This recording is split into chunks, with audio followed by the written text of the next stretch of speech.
village of Szekhalom, Szeghalom. It's in the rural area, farming area. Was your name Kalman when you were born? When you were born, is your name the same? No, my name was Kohn, Kohn, equivalent of Cohen. Oh, okay. Can you tell me a little bit about your town, and your family and siblings? I am the only child. My father was born in the same village as I was. My grandfather was born in a village, about 5 or 7 miles west of the village. So we lived there for many, many centuries. Actually, Jews lived in Hungary. I just learned that recently.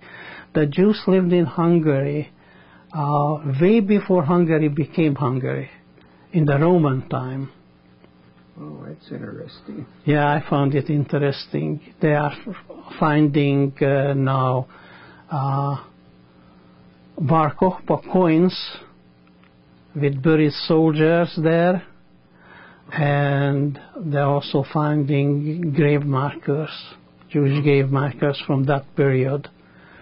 So that's a very long time ago. Roman time. That's really interesting. I didn't know that. Yeah. Where you were born, was there a large Jewish community in that town? No, Jews were mainly in Budapest, the capital city of Hungary. But they lived all over the country, every single village and hamlet and city. Jews lived approximately the same percentage as they lived on, well, maybe a little less percentage than over the whole country. Hungary had about 8% Jewish population. Oh, so the largest town near you was Budapest? Budapest was the capital city. That was far away. Oh. It was not nearby? No, not nearby. This was close to the Romanian border, way out east, southeast in Hungary. Hungary had 10 million population and about 800,000 Jews. Wow. Did you go to school? Yeah, I went public school there. Did you first grade and second? Anti-Semitism? Oh yeah, well, I was kicked out from the third grade. Oh. Jews couldn't go anymore to school. Okay. Hungary was a very anti-Semitic country, much more so than Germany. What occupation did your father have? My father was a butcher. My grandfather was a butcher. My uncle was a butcher. So you had extended family in the area where you were born. Well, my family was really divided. My father's side was in the village in that area, and my mother's side was in Bratislava, in Czechoslovakia. I don't know, did you spell that town? Bratislava, yeah. They called it also Pozsony. In Hungarian, even a German name was Bratislava. It was part of Czechoslovakia those days. Okay. Was your mother's family? Did she have an extended family? Yes, my mother was the youngest of 4 daughters of my grandfather and grandmother. Okay. And you're probably interested to know that my father and my mother are first cousins. That's interesting. That was a Jewish custom those days. Yeah. Although they had to have special permit from the Hungarian government to get married because of problems with two close relatives, and they were both examined by the doctor and gave certificate that they are healthy and not carrying anything that will be detrimental. Did you give me the year you were born? 1934. 1934. You are younger than I am. when you were growing up, did you have any hobbies or any aspire to any kind of dreams of what you would like to become when you grew up? Depends what age group you're talking about. I guess when you were going to public school. Well, public school was only a first and second grade, so then it came the Holocaust, and after the Holocaust we went back to Hungary, and I finished high school there. Well, you finished high school in Hungary? In Hungary. And Hungary was a communist country those days, so I lived on the communist system from 1948, when it started, till 1956. Oh, wow. 1956 was the Hungarian Revolution. I don't know if you remember those days. No. There was a big revolution against the communist system, especially against Russia. And it was a big bloody revolution. And what year would that be? 1956 October. Okay. And up to that time, Hungary was closed, just like Berlin, the wall was. Hungary was surrounded by machine guns and barbed wires and mines, so a rabbit couldn't get through. But during the revolution, the guards are gone, and suddenly it was able to escape from Hungary, and that's when I escaped from Hungary. But did you or your family sense problems or trouble coming in with the Germans? Did they come into your town? When did you sense trouble? Were you when you were in school? This fell off. Yeah. Let me do it. I can do it. Okay. Yeah, that's good. I was just, what year and where you were and your family when the Germans occupied Hungary. Yes, Hungary was an ally of Germany from the very beginning of war, or even before that, essentially. And because of that, the Germans did not occupy Hungary until very late. What year would that have been? The Germans came into Hungary in 1944, March 17 or 19 or something like that. The war was essentially over by that time, not physically but emotionally, because the Germans lost Stalingrad, lost Leningrad. The Germans were out of Russia totally by that time. D-Day was just around the corner. So that's when the German came in. But you did sense anti-Semitism, you say, when you were in school. Oh, yeah. Oh, yes. Hungary was far more anti-Semitic, as I mentioned, than Germany. In 1920, way before Germany was anti-Semitic, Hungary already had anti-Jewish laws on the book. It was called numerus clausus. If you read on the book, it meant that only 5% of the Jews could go to university. And later on, they changed the numerus clausus to numerus nullus, which means no Jew could go to university. And my uncle consequently went to Austria, to Vienna at that time, and went to school there and got his medical degree there. So Hungary was far more anti-Semitic. But the anti-Semitism had a certain level. They didn't want to kill the Jews. They just want to oppress them. When you were growing up and when you did experience anti-Semitism, were you aware of what was going in other parts of Eastern Europe, where there were killings and gassings? And I just wonder if... No, not gassing. We didn't know about that, but we knew that there are very, very, very bad things going on in Czechoslovakia where my mother's sisters and the sisters' family lived, so we knew that their deportation from there and so on.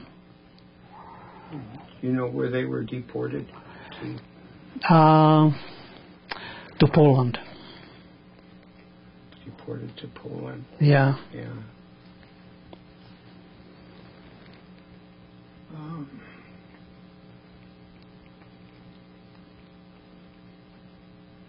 So what happened? So you had to leave school when you were in second grade. Second or third grade? Third grade, yes. And what happened? I mean. Well, that was already 1944. That was by 1944. Yeah. So before 1944. 1944, I went to school just like any other kids. Yes. And this was only after the German came over, occupied Hungary, and put in a different leadership into Hungary. They called it the Arrow Cross, which was a Nazi regime. So they had no ghettos in your town? No, not ghettos, but there was a ghetto for a very few weeks after that. We're still talking about 44? 44 summer, yes. But up until 44, no, it was no ghettos anywhere in Hungary. Okay. You see, when we talk about the Holocaust as a single horrible event, it was a horrible event, but it wasn't a single event. It was different from place to place. It was different from time to time. So what was happening in Germany, it wasn't happening in Austria, it wasn't happening in Poland, wasn't happening in Hungary. They were all different. And what happened in March 15 in Hungary wasn't the same as on March 21st in Hungary. And what happened in the city, in Budapest, it wasn't the same as what happened in the village. So when people think about, they know everything about the Holocaust, they saw one movie, Hollywood action, and they think they know everything that there is to know about it. It's not true. It's not true at all. Different. It's all different. It's all different time, different locations. All the time changed. So they occupied your town.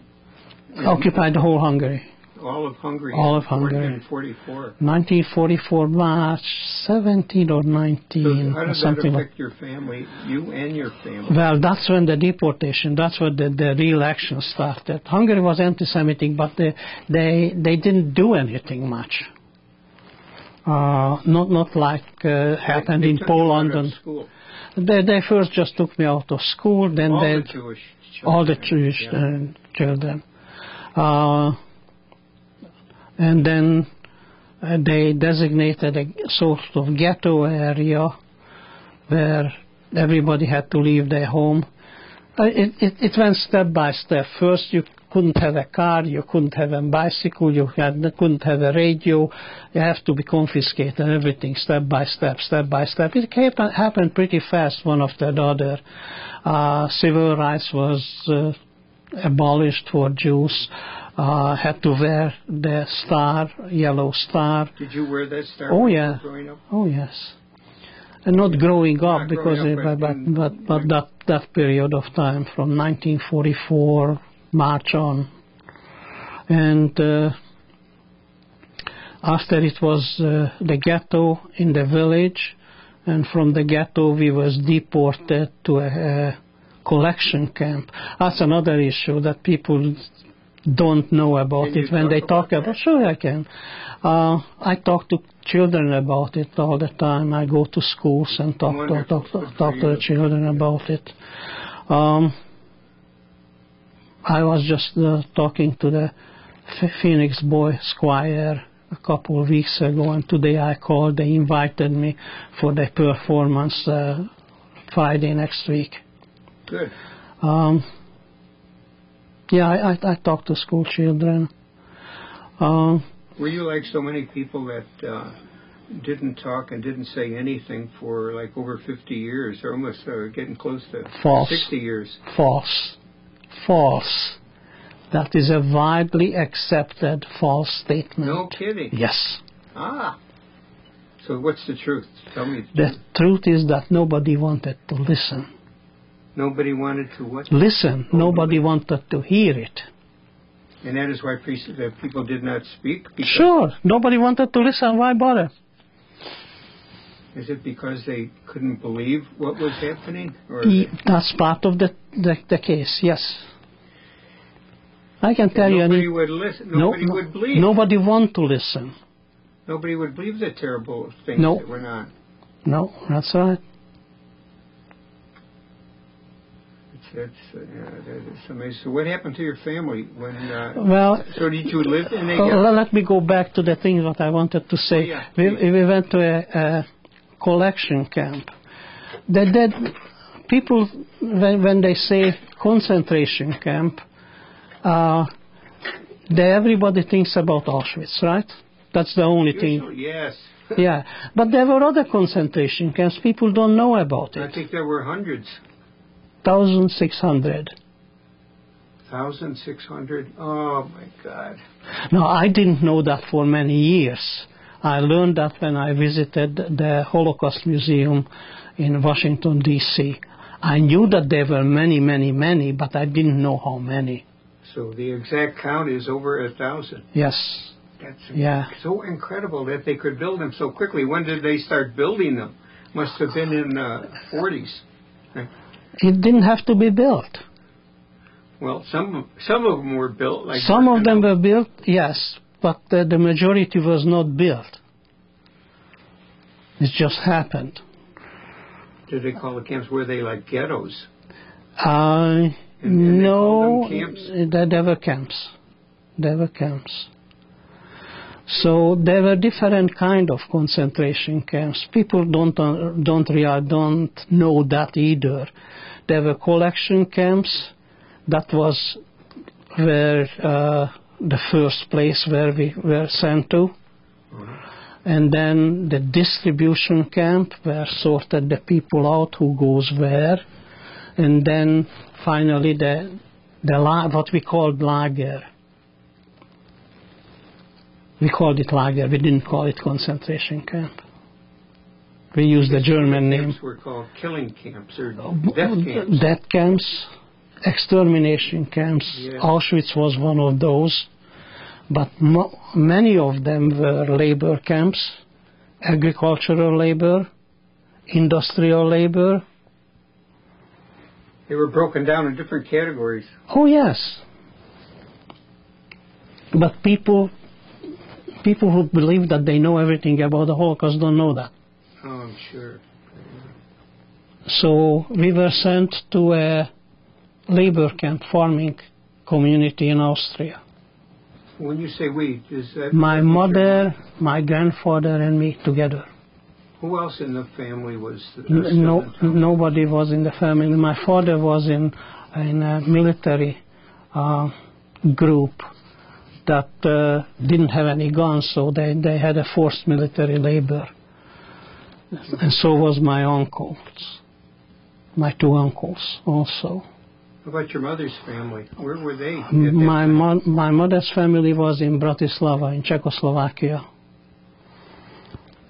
And they were sent to lagers, concentration camps, way before us. Because for us it was 1944, and they were, I believe it's 1942. Were you aware, or your mother aware that in 42 yes. about deportation? Yes. Yeah. Wow. Yes, I do.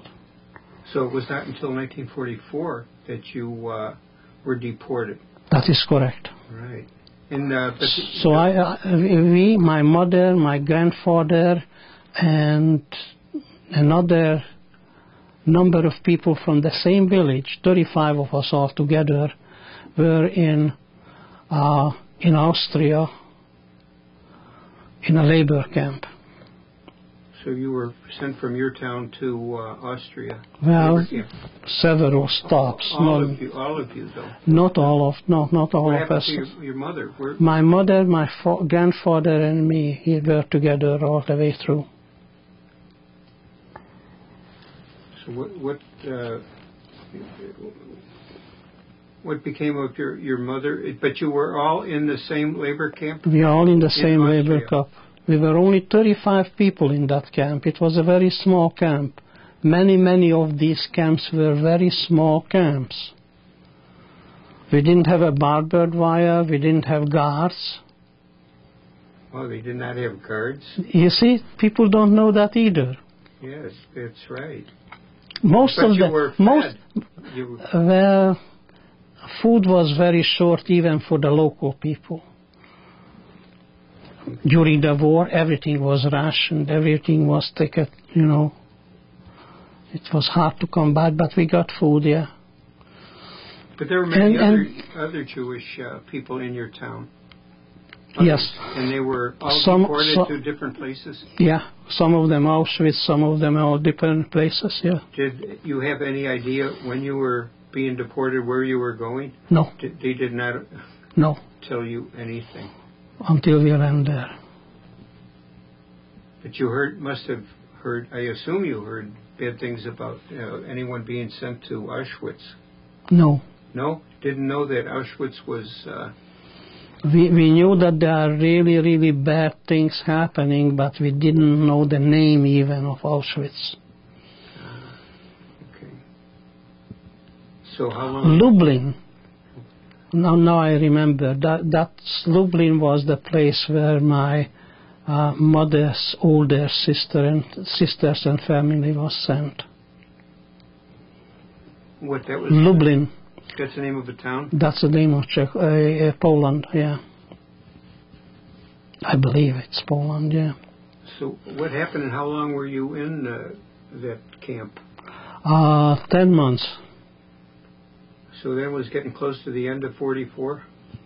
45, April 2nd, when the Russian Red Army came in. So you were aware that Germany was losing the war, I assume. Yes, we were afraid. When you first went into the camp, were you... We knew already that Germany losing the war, yes. So the Russians, is that late in 44 or early 45 is the Russians were your liberators, liberated by the Russians? Mm-hmm. And then what happened? Then we went back to the same village. You went back to the same village you were born in? Yeah, I was born in hope to find the family together, because there was no communication there was nothing. And one of my uncles survived. My father was murdered. My other uncle was murdered. My mother's whole family, everybody except one sister who lived in England. Lived where, in England? In England, yeah. She wasn't murdered. And but the rest of the family was all eliminated. I'm sorry, I didn't hear that. All the rest of the family was all murdered, all killed. They died? Killed, not murdered. Murdered? Yeah, murdered, yeah. So, but you and your mother and father? Grandfather. Grandfather. What happened to your father? My father was murdered. The last thing we heard that somebody saw him in Mauthausen. Oh, so he was shipped from the camp in Austria? He was in a military camp, military service. Oh, then he was not in the same camp you were in? Oh, and your mother was in the camp you were in? Mm-hmm. Yes. So he was murdered in the military camp? Yeah. And you heard about that when? Never heard about it. All what we knew that he didn't return. Okay, so the ones that returned, this was after the war. After the war. We waited. You and your mother? My mother and my grandfather and my uncle, the one uncle who survived, yes. And that was the only survivors in your family? Yeah. Wow. How far were you from the camp in Austria to when you went back home from there? When the Russians liberated you, what happened? I mean, well, we were free. Yeah, you were free. Yeah, free. Yeah. You were free, and you were free to go wherever you wanted to go. So you headed back to your hometown. Exactly. Yes. And how far was that? I mean, 180, about 200 miles, 180 miles. And you went by train? No train, walk. You walked? And you this was after the war. There was total chaos. There was nothing there. Oh my gosh, so food was hard to come by? Food was hard to come by, transportation was hard to come by, and so on. So the four of you walked? All of us, all 32 of us. Oh, all 32 from your town? Were other members of your town sent to other camps? That is correct, yes. Yeah. So, my gosh, how long did it take for you to get back to your camp? And where did you find food and shelter as you were coming back? Well, shelter didn't matter because we slept anywhere. You slept anywhere? Yeah. But I don't remember how we got food. I think the people begged. Water was available, but I don't know how I don't remember how they got food. They probably begged the local people. Wow. So some of the local people were friendly, and they some of the local people were friendly all along, and yes. They would give you bread or some food? Some food, yes. Did they give you shelter, any of them? I don't remember, I cannot tell you, and I'm not going to make it up. Okay. How old would you have been, let's see, at that time? 10. You were 10 years old? 10. I was 9 when I got into the camp, and I was 10. My 10th birthday was in the camp. And it was 1945? Yeah. That must have been a long trip, a long walk to get back home. Well, you knew how to get there. That was easy compared to the rest. Oh, compared to what? The rest? Compared to what happened before. Oh, yes. It's probably certainly more pleasant. Okay, so you're looking at the clock. Let's see. Okay, so you were free, and you went back to your hometown. And you said you went back to school again? Yeah, I went to school. Can you tell me more about what happened when you came back to your camp? Was your home, you went back to live in your same home? It went to the same home. The people ransacked it pretty well while we were away, of course. Oh, can you say that again? It was trashed, pretty well trashed. Okay. But it was livable, and that's where we got back there. So you went back to school? Went back to school.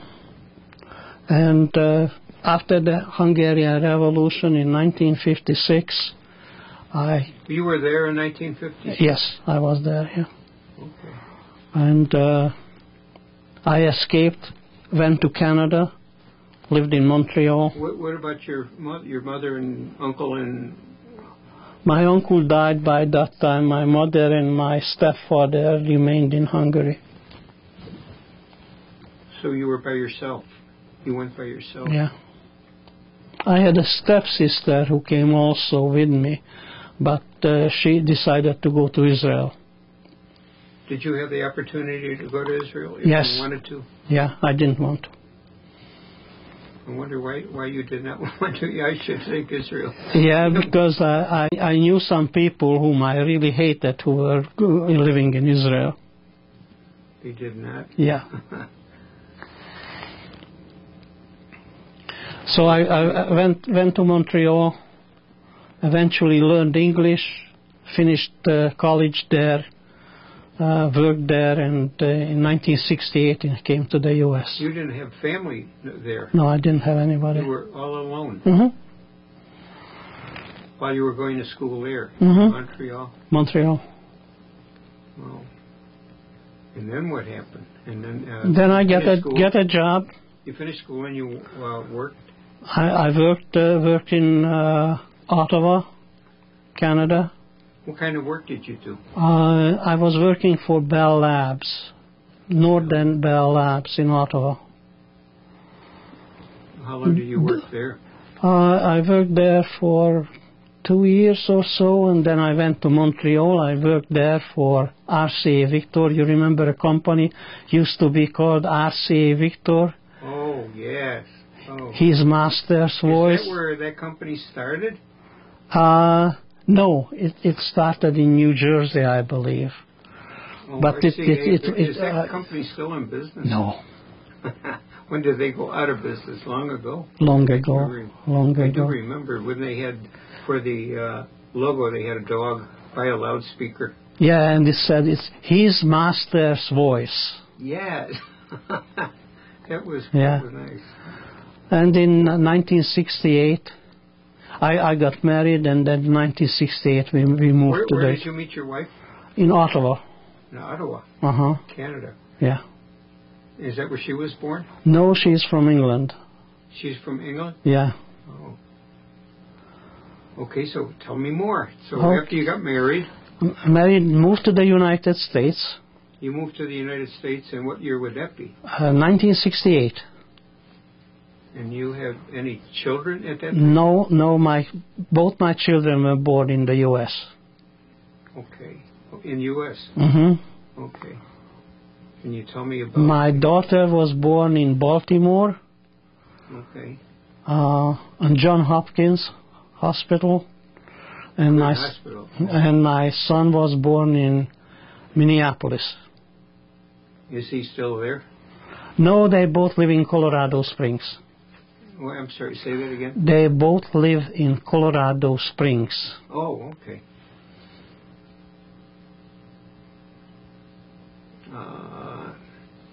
So your occupation when you moved to the United States was? An engineer, scientist. Scientist. So the company that you worked for, so when you went from Canada to the United States, you moved to Baltimore? Yes, I moved to Baltimore, worked for Westinghouse. Oh, Westinghouse. That's another company that doesn't exist anymore. Yeah, I remember Westinghouse. Yeah, big name. So you worked there for? Worked there for a year or two and then moved around, worked at different places in the U.S. Let's see, that brings you up to date. Well, you told me a little bit before the war, during the war, and after the war, after you were liberated. Mm-hmm. And the Russians were liberators. Were the liberators, I've heard stories about liberators not being kind to a lot of the Jews. That they were raping the women and... they raped every woman. They didn't differentiate. They didn't discriminate. Wow. So what do you feel the reason that you survived? Don't know. Would you call it luck? Lots of luck. And you were young. You were like 10 years old or before. So you survived because of lots of luck and a determination to want to live. Mainly my mother's determination. So when did your mother die? 91. 1991? Mm-hmm. And she never came to the States? She came to visit a couple of times, but not permanently, no. She came from the town you were born in? Mm-hmm. And would she be the only one in the family or extended family that came to the United States to visit you? Yes. Okay. So how about coming to, are you retired? Yeah. Yes, when did you retire? Oh, about 7 years ago or so. So the last place you worked was where? Motorola here in Phoenix. In Motorola? Mm-hmm. In Phoenix. That was a good company. So how long were you with Motorola? Not a good company. It doesn't exist. That doesn't exist anymore either. I thought it does. No. I think The name is essentially, but it is not even the shadow of the old company. Who owns it now? They sold the parts all over the world. Oh my God! I thought that was big company. Used to be. Because one of my wife's cousins worked there for like 40 years in the Chicago area. Mm-hmm. That was the headquarters. Yeah. Okay, so from working for Motorola, you retired and you moved to Phoenix. Well, you worked in. Did they have a company here in Phoenix? I worked in Phoenix, yes. Worked in Phoenix until you retired. Mm-hmm. And you are living. Are you in touch with your children? Oh, yes. Yeah. That's good. I think that's a good story. Okay. Unless you can think of anything